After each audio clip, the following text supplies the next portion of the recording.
So friends, let's compare how folks responded to the criminal prosecution and conviction of Hunter Biden with how folks responded to the criminal prosecution and conviction of Donald Trump, because it will tell you everything you need to know about who values the rule of law and who doesn't. Let's talk about that, because justice matters.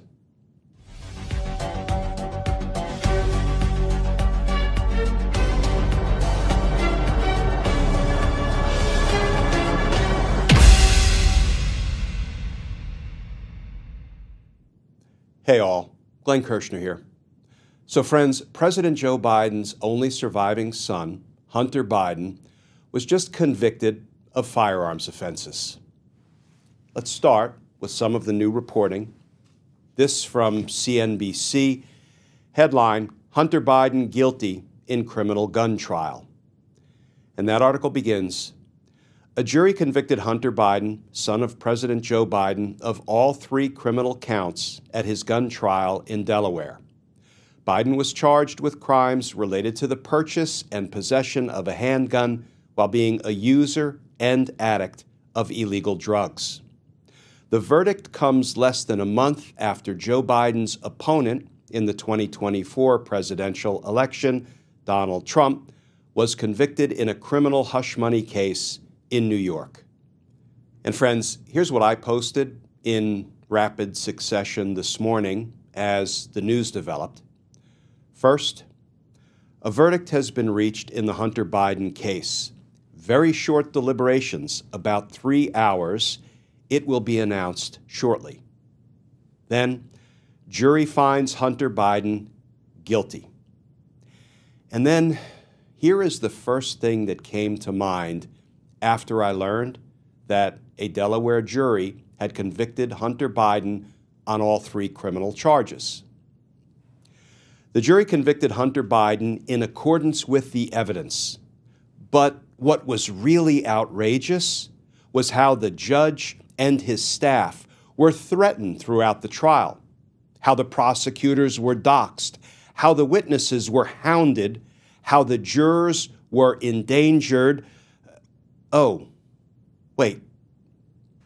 Yeah, none of that happened in Hunter Biden's case. But all of it happened in Donald Trump's criminal case in New York. And it continues to happen in all of Donald Trump's other pending criminal cases. But what we just saw in Delaware is the way the rule of law is supposed to work. No threats to judges or their staff or their family members, no threats to prosecutors, no threats to jurors, no threats to witnesses because of who the defendant is. So friends, I have just a few thoughts and observations now that the jury has returned guilty verdicts against Hunter Biden. And let me start with this absurd claim that we keep hearing from the likes of yammering Jim Jordan, that the Department of Justice is being weaponized against Republicans. Well, we just had a Democrat, indeed the son of a president who is a Democrat, convicted by the Department of Justice. We have a senator who is a Democrat, Bob Menendez, in trial presently, being prosecuted by the Department of Justice for conspiracy to commit bribery, conspiracy to commit extortion, and other charges. We just had a member of Congress who is a Democrat from Texas, Henry Cuellar, criminally indicted by the Department of Justice for crimes and corruption in office. So if the Department of Justice is being weaponized to go after Republicans, they're doing a really lousy job of it because they seem to be prosecuting Democrat after Democrat after Democrat, including Hunter Biden, the son of a president who happens to be a Democrat. Now let's have a quick look at the Hunter Biden case now that it's over. What you will never hear me argue is that the prosecution of Hunter Biden was a witch hunt. You will never hear me say that the jury's verdict is anything but reliable and righteous and worthy of respect. But I do think it's worth talking about the Hunter Biden case and how we got to the point where today he was convicted by a jury of 3 minor gun charges. Put a pin in that. Now, mind you, none of this is me arguing against the propriety of what was done, investigating, prosecuting, and convicting Hunter Biden. But let's start with the fact that Hunter Biden was investigated by a Republican U.S. attorney in Delaware for years, one appointed by Donald Trump. And when Joe Biden came into office, he had every right, and indeed the expectation is that an incoming president will ask for the resignation of all U.S. attorneys and will appoint their own U.S. attorneys, the U.S. attorneys that the president believes, the incoming president believes, will sort of share their priorities and their goals with respect to how our Department of Justice, how our criminal justice system should operate. Joe Biden declined to ask for the resignation of the Republican U.S. attorney in Delaware. Why? Because he didn't want to be perceived as interfering in an ongoing investigation into his only surviving son. So he left the U.S. attorney who was appointed by Donald Trump in place. That person ultimately went on later to be appointed special counsel and headed up the prosecution of Hunter Biden. That's one. 2, that U.S. attorney, David Weiss, negotiated a guilty plea with Hunter Biden and his lawyers. That guilty plea was to involve 2 misdemeanor tax crimes, and they would get rid of the gun charges. They would actually allow Hunter Biden to do what's called diversion. Just keep your nose clean, plead guilty to 2 misdemeanor tax charges, and the gun charges will never be brought against you. They went into court and tried to enter that guilty plea deal, and the judge, for whatever reason, decided there were some aspects of it that were a little bit too unorthodox and directed the parties, the prosecution and the defense, to go work it out and come back and answer some of the questions the judge had about this somewhat unusual plea arrangement. And it fell apart.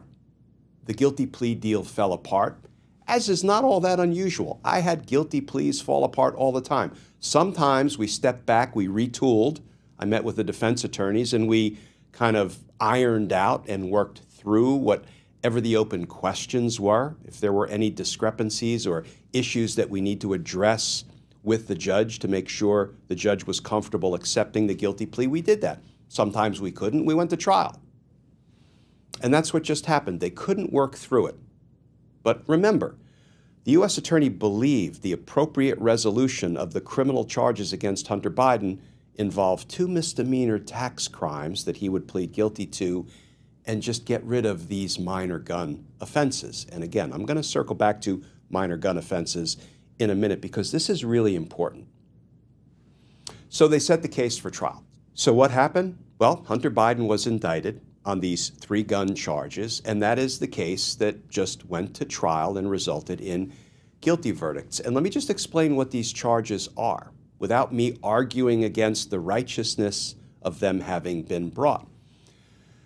Basically, I'm going to refer to the charges that Hunter Biden was just convicted of as 922A charges. Why?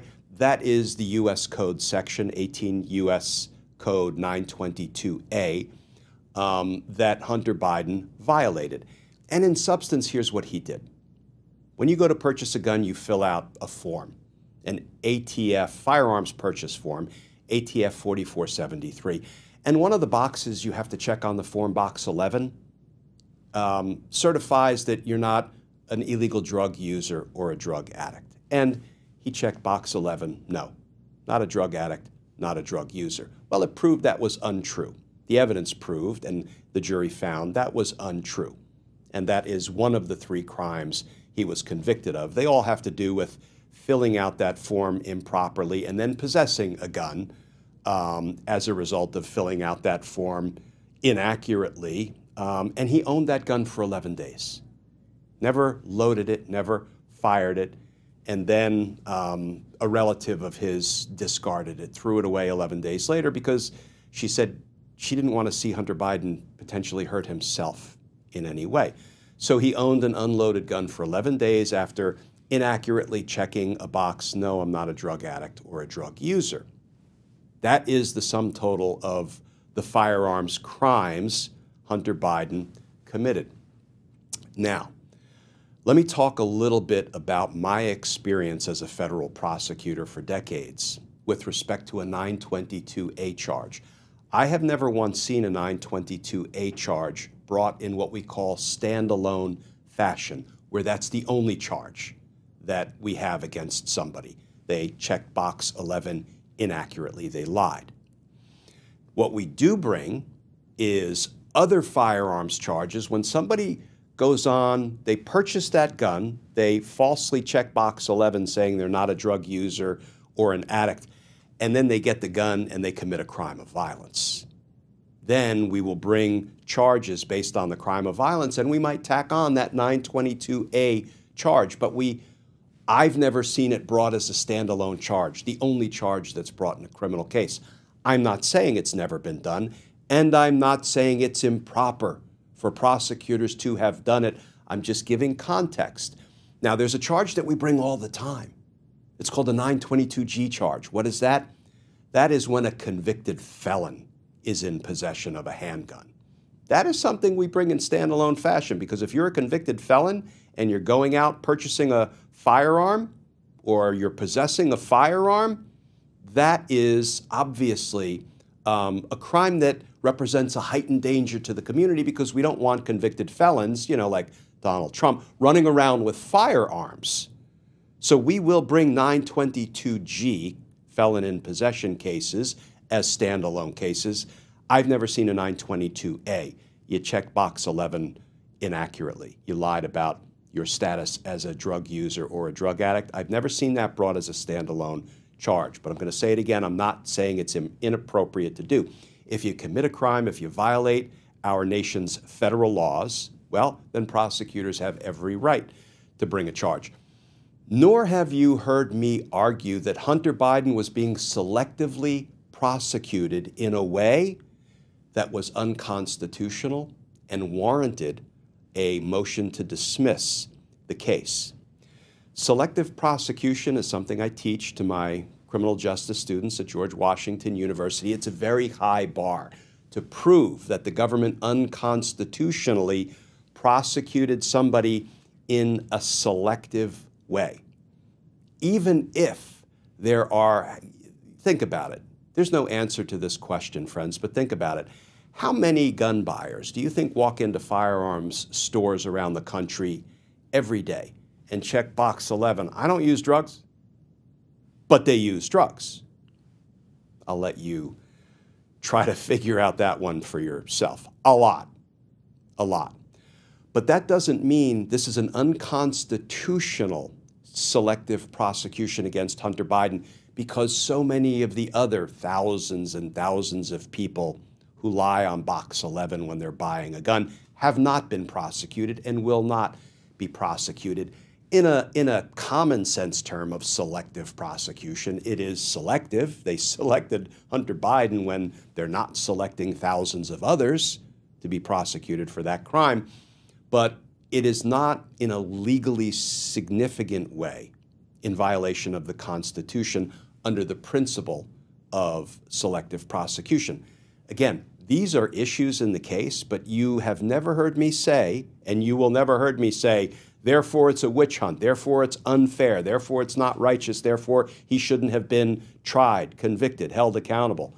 Not arguing any of that, because that's the way the law works. But what do we hear endlessly from Donald Trump and his supporters? And not just his supporters, but lots of his mouthpieces, his flunkies and lackeys and lapdogs, particularly in Congress. This is outrageous. He's being prosecuted in jurisdiction after jurisdiction for the crimes he committed. He's been investigated. He's been indicted by members of the grand jury who are just citizens from the community in which he committed the crimes, who are randomly selected to listen to the evidence and decide if there's enough to indict him. Grand jury after grand jury after grand jury. In the run-up to trial in all of his cases, the issues get litigated endlessly. Donald Trump throws so many bogus motions to dismiss into the mix, and they're all rejected by judges. And then he goes to trial in front of a jury of his peers, and he gets convicted. And now he'll be sentenced for his crimes in just one of his 4 felony prosecutions. And yet, the yammerers, the mouthpieces, the flunkies, the lapdogs, and the lackeys, particularly in Congress. This is a horrible perversion of the rule of law. The DOJ weaponizing against Republicans. What pure and utter nonsense, not the word I wanted to use. Nonsense. It is the rule of law being applied to Donald Trump. Frankly, he has enjoyed such preferential and beneficial treatment in jurisdictions in which he's being prosecuted that it is ugly and unfair and an unequal application of the law. The law is being applied unequally, much more favorably to Donald Trump than to the several Democrats who are being prosecuted right now. Appropriately, in accordance with the rule of law, Donald Trump gets break after break after break after break from trial court judges like Aileen Cannon, from the appellate court now in Georgia, setting off an argument in his appeal months and months and months and months down the road for absolutely no reason that I can discern in the Supreme Court. Please, talk about a court doing Donald Trump a favor, though. They have all but caught and killed Donald Trump's federal prosecution in Washington, D.C. for trying to criminally overturn the results of a presidential election and unconstitutionally retain the power of the presidency. And the Alitos and the Thomases and others thus far have caught and killed that case. And we don't know how they will ultimately rule, but I have a very strong suspicion that they're going to rule in a way that will let Donald Trump delay his ultimate day of reckoning until well after the November presidential election. And I wish that wasn't the case. And I hope I'm dead wrong about that, but I don't think I am. So friends, let's finish where we started. The way people are responding to the prosecutions of Hunter Biden and Senator Bob Menendez and Congressman Henry Quay are all Democrats. They're accepting it.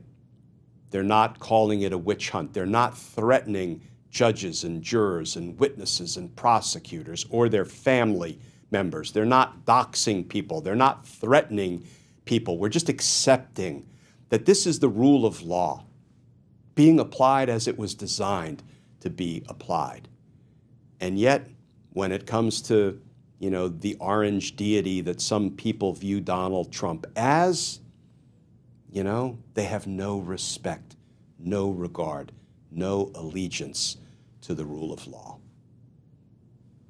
We can hope that changes, but one thing that I remain confident of is Donald Trump will be convicted in jurisdiction after jurisdiction after jurisdiction in accordance with the evidence, with the rule of law being applied as it was intended to be applied, without fear or favor to a criminal, whether you are a Democrat or a Republican or an independent, or you have no particular political affiliation.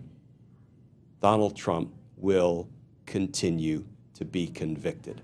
1 case down, 3 to go. Because justice matters. Friends, as always, please stay safe, please stay tuned, and I look forward to talking with you all again tomorrow.